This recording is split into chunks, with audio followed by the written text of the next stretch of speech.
Hello everybody, welcome back to 10 Minute Reviews. I'm Jason, this is Freya. Hi Freya, say hi. My fuzzy four-legged co-star. And you'll probably hear her squeak or whine, or she'll just attack my face at some point. But you'll probably hear her.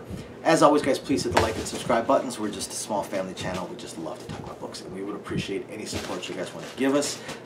Very, very much appreciated. But we're going to keep doing this anyway because, again, we love to talk about books, and I read a ton of books. Just to give you guys an idea, I do put up, try and put up 6 to 7 videos a week. I only review maybe 1 in 3 books that I finish, and maybe 1 in 7 or 8 or more books that I start. What? I hear you, Fuzzy. I hear you. I hear you. Play with your squeaky toy. I know you're about to squeak it on camera, of course. She actually picks up her toys and throws them at my feet.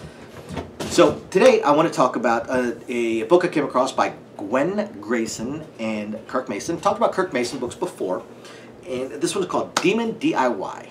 DemonDIY, as in do it yourself. So as always, guys, I'm going to talk about 4 things. I'm going to talk about I'm chuckling because of one of the funnier aspects about the book. I'm going to talk about the world, character, plot, and the writing style. So the world is basically, for the most part, it's our world. That's the best way to look at it. It's modern times.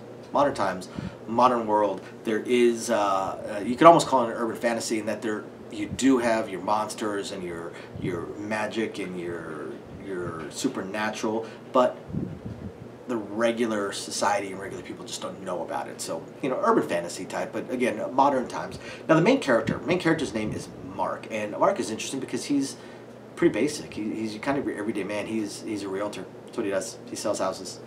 He's a successful salesperson. He's probably the best salesperson within his company, so he makes the most money. He's got a pretty decent amount put away, but that's what he does. He sells houses. Actually hates his job, hates the company, hates the people he works with and works for. Has a pretty decent amount of money put aside. So eventually he comes across a house, kind of a beaten down, gothic looking type of mansion, sort of. It's pretty run down, and nobody really wants to buy, and it's kind of a challenge or a joke if he can sell it.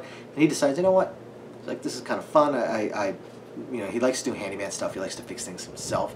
So he decides he's going to buy it. He's got enough money set aside to just have some fun. So he's going to quit his job. He's going to buy it and fix it up, and then maybe he'll sell it. He doesn't know yet, and go from there, which leads into the plot. And this is okay, so this might be somewhat of a shorter video because the book is a slice of life. It's a slice of life, so it doesn't necessarily have a defined plot. Although I will say what I find most interesting, as a slice of life book, the big bad evils are the local HOA, which will make a lot of sense to most people, and they will definitely get behind that and consider it quite realistic for a book that has supernatural vampires and sentient houses and stuff like that. So there we go. So the house itself is obviously magical, and when he buys the house, he discovers that there are 3 people already living within it.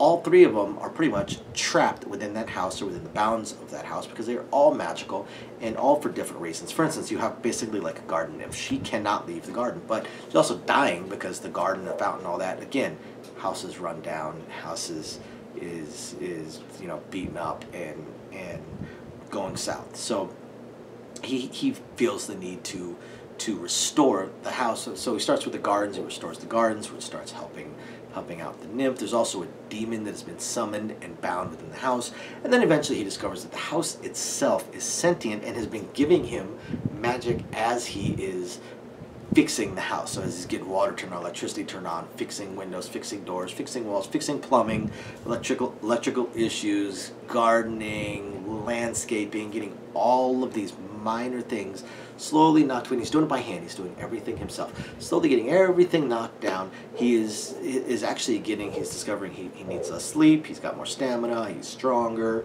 and then eventually discovering that he actually does have a few magical abilities of his own, which, again, the bad guys are the local HOA, which is pretty amusing. And it turns out there's also some other supernaturals and monsters as well nearby. So it's pretty fascinating. Again, slice of life, which is the type of book I tend to prefer. I find it more interesting. I can't tell you why, but it was a ton of fun. As far as the writing style goes, if you've read Kirk Mason before, you already know his writing style. It's catchy. Like the characters are not overly snarky or sarcastic or anything along those lines, and yet it's gripping. His writing style is gripping. It's engaging. He builds worlds well. He does the interactions between the characters very well, and just all in all, it's just fun. It's just fun. He writes fun books and fascinating books. So, guys, please check out DemonDIY by Gwen, Grayson, and Kirk Mason. Thank you, everybody, for watching, and we will catch you guys next time. Bye now.